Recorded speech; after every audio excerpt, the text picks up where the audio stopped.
سورہ تحریم میں یا ایھا الذین آمنو، اے ایمان والو، قوا انفسکم واہلیکم نارا، اپنے آپ کو بھی بچا لو جہنم کی آگ سے، واہلیکم، اور اپنے گھر والوں کو بھی بچا لو جہنم کی آگ سے۔ صرف اپنے آپ کو نہیں، واہلیکم، اپنے گھر والوں کو بھی، لیکن گھر والوں کو بچانے سے پہلے اپنے آپ کو بچاؤ، اس لیے کہ تم بچو گے تو آگے بچاؤ گے نا۔ تو سب سے پہلے اپنی ذات کو بچاؤ، یعنی اپنی ذات میں سیدھے ہو جاؤ، خود صحیح ہو جاؤ، پہلے خود اپنی اصلاح کر لو، اور پھر اپنی اصلاح کرنے کے بعد ذمہ داری ختم نہیں ہو جاتی۔ وَأَهْلِيكُمْ، اپنے گھر والوں کو بھی، اپنے بیوی، اپنے بچوں کو بھی اس جہنم کی آگ سے بچا لو۔ وَقُودُهَا النَّاسُ وَالْحِجَارَةُ، جس کا ایندھن کوئی پیٹرول نہیں ہوگا، کوئی آئل نہیں ہوگا۔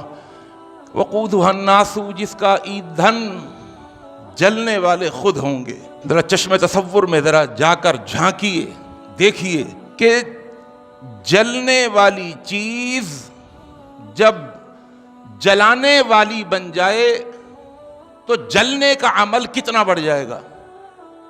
آ رہی ہے بات سمجھ؟ جب جلنے والی چیز خود جلانے والی بن جائے، ایک ہے کسی کو اٹھا کر آگ میں ڈال دینا، ایک ہے آگ میں ڈالنے سے پہلے اس کو ایندھن بنا دینا کہ جو آگ کی طرف لپکے اور آگ اس کی طرف لپکے، آگ اس سے بڑھے، یہ آگ سے بڑھے، اس کی تپش، اس کی حدت، اس کی شدت، اس کی تمازت، اس کی گرمی، اس کی حرارت کتنی بڑھ جائے گی جب جلنے والی چیز جلانے والی بن جائے گی۔ فرمایا جہنم میں جب ڈالوں گا نا تم کو اور تمہارے گھر والوں کو، تو جلنے کے لیے نہیں، پہلے جلانے والا بنا کر پھر جلنے کے لیے ڈالوں گا۔ علیہا ملائکۃ غلاظ، اس جہنم پر ایسے داروغے ہیں جو بڑے سخت دل ہیں، تمہارے جلنے کے عمل کو دیکھ کر رحم نہیں آئے گا۔